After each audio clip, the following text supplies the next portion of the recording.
Welcome to the episode of Sneaker Review with Grooms Official. आज हामी review गर्न जाँदैछौँ Air Jordan 12 Royalty Taxi को बारेमा. It was released on November 13, 2021. यसको कलरवेको कुरा गर्नुपर्दा चाहिँ white, black and metallic gold. यसको retail price को कुरा गर्नुपर्दा चाहिँ $190. And talking about shoes, this is non-OG colorway shoes. Majority of the shoes is constructed of soft white color leather, and we have lizard print black leather like in all the Jordan 12.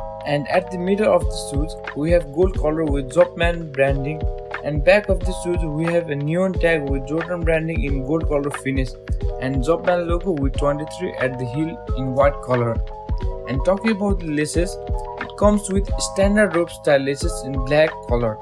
तर मलाई यो black खासै मन परेन यो जुत्तामा. Luckily they do give you another pair of white laces. मलाई यो white laces चाहिँ मन पर्यो यो Jordan 12 सँग.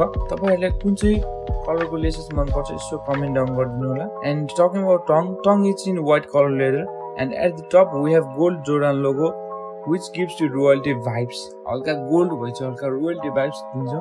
त्यो भएर royalty tax यो नामै हैन.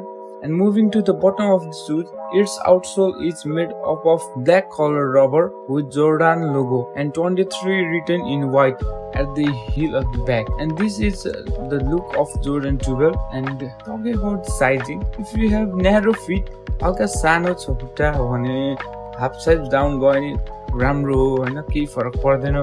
तर इफ योर फिट इज हल्का बल्की, हल्का ठुलो छ भने, त्यस्तो सानो छैन भने, you can get the true size. In terms of comfort को कुरा गर्ने हो भने Jordan 12 चाहिँ अलि heavy shoes नै हो, but it is comfortable. यो Jordan 12 मा zoom air unit पनि छ.